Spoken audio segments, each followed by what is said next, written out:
responsible for the security there. Everything from monitoring intrusions to recovering from, if anyone manages to root a box, which since I've been there they haven't, but that may happen, you never know. Anyways, so this talk is really basic. It is aimed at those of you with DSL and cable modems. Basically, I can't tell you how many people I hear who basically say, oh, I don't need a modem, I don't have anything important on my computer. And my basic motivation for this talk was to prove that even if you don't think you have anything valuable on your computer, you probably do. In my mind, before I begin, I'll begin in a second, the kinds of information that people don't think of as valuable are financial information. I run Quicken. I have all of my bank account on Quicken.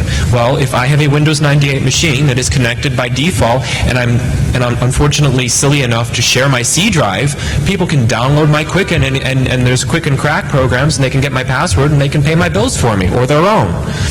That's one example. Another example is simply just games. I mean, you've been playing Quake 3 or whatever the new thing is for 10 or 20 or 30 or 40 or 50 hours, and someone says, ha ha ha, I'll delete your Quake file. I mean, there's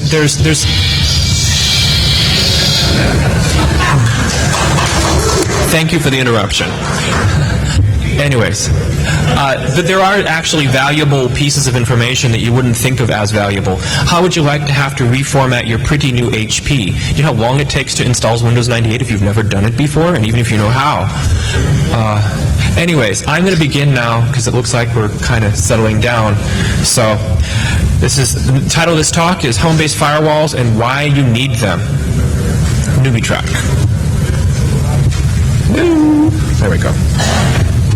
Okay, this is a threat matrix.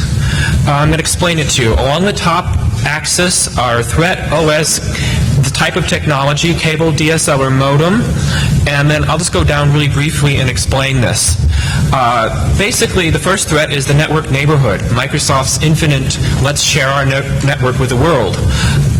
Basically, Windows, technically Linux can be also classified in here.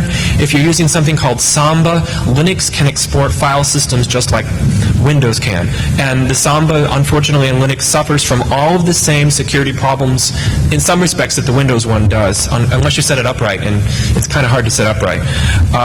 Basically, network neighborhood exists as a threat on both cable, DSL, and modem. Now, the main differences between cable, DSL, and modem is generally intermittent unless you've got a leased line, or some people have ISDN. Poor people. Anyways, they have ISDN, and it's basically up and down. Cable and DSL are what we call 24/7 connections. They're usually always on, and usually your computer's always connected. So the threat risk is much higher for cable and DSL modems, and DSL as opposed to modem. DOS is denial of service, everything from the ICMP fragmenting attacks that people put out to the ones that took down Yahoo, and simple things like doing WinNuke. If you don't like someone IRC and you WinNuke them, that's a denial of service attack. There's a whole wide class of these, and depending on the OS. All three are vulnerable. All three platforms: modem, cable, and DSL. IRC chat attacks, these are probably what I would consider to be, for a home user who is young, I was saying probably in the 14 to 21 range, when IRC is still a cool thing.